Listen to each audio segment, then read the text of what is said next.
to blow up all events. The former CEO of Chicago Tribune. Give it up for Tony Hunter. Good morning. Better, thank you. What do they say? To get passionate performance, you need to give it. So thank you for that. I'll take all I can get. You might say, what's David Bowie have to do with leading through disruption, right? Well, as leaders, I think it's very instructive. Here's a musician that recognized he couldn't change time, but he could change himself. And over 4 decades, reinvented himself to remain relevant and popular in an ever-changing music industry. And those companies and industries that you saw flash through, you heard a lot from Malcolm and Jeremy on those. And you might say, were they ill-prepared? Maybe. Surprised?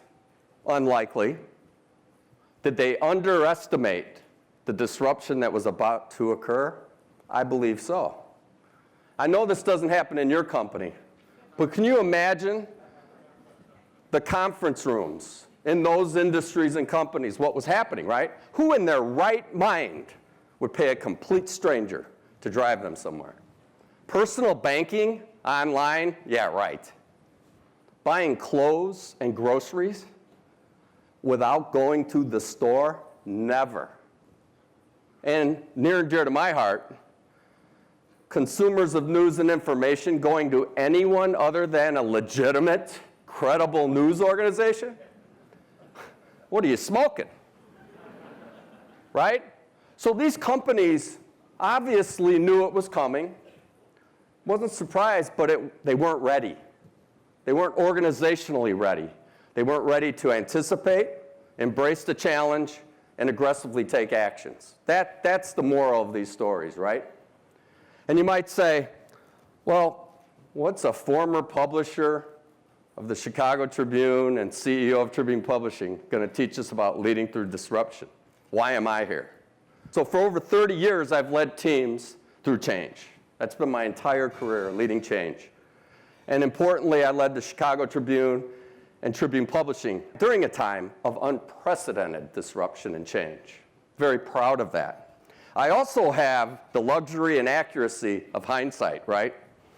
Know all the lessons I learned, mistakes I made, strategies that worked. And that's really why I'm here today. I'd like to share those to you as leaders, and share those from a company perspective on how you can thrive and lead through disruption. So let's go on the way back for a minute. Hard to believe it's a decade. My phone rings, and I'm offered the top job at the Chicago Tribune, my hometown newspaper, in September, right? What happened after that? Right?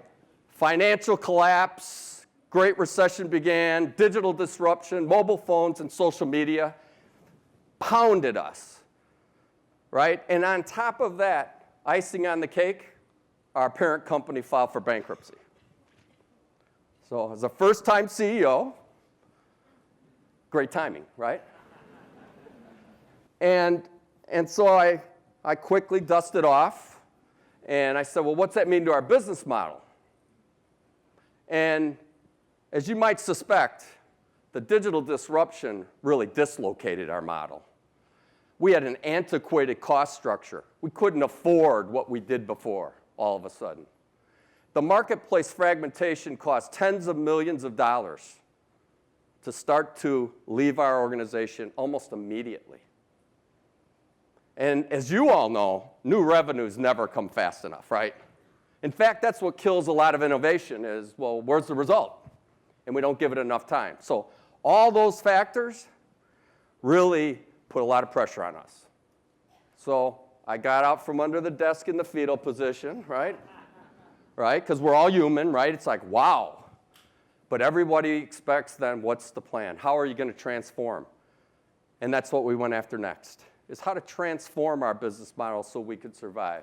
Looking back, in hindsight, I believe we did 6 things really well in capitalizing on this opportunity to transform. These 6 things, not separately, but when taken together, were the basis for us reinventing our company and transforming our business model. And I'm going to walk through those quickly. First and foremost, I knew the people that built the culture in the company that we had were not necessarily the right people to change it. So I made significant changes in the senior team. And I look for people with cross-functional experience, right? Diversity of perspective, but they all were outspoken about the need for change. I did not hire them and put them into jobs on technical skills. I wanted leaders. We were in the fight for our life, and I needed leaders that could rally all the employees in this transformation plan. Because we knew everyone would have to do their best work for us to survive.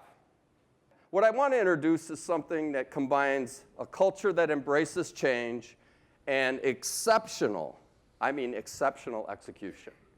Something I call org-agility, right? Rolls right off your tongue, sure. And org-agility is taking the ability to take new ideas, implement them rapidly, and to pivot. Building an organization that can do that and combine those two things, I find that's what we've done in our transformation project. You know, simply put, it's an organization that has a shared mission and vision. It has leaders that can get the best out of their people. It's culture that's action-oriented with speed. And it's alignment and accountability. I mean, this all sounds like it was going smoothly, but it goes smoothly because we measured performance rigorously to make sure people were on board and delivering. And then obvious, competitive, and innovative, as you've heard. In closing, I would just say, you know, why should you embrace this concept? Because, as we know, you can be the disruptor or the disrupted, right? You choose. You can build an organization that can not only survive disruption, but actually thrive in disruption. Staying relevant, reinventing yourself based on what's happening around you will position you for a long-term success as well. Here's to thriving in disruption. Thank you very much.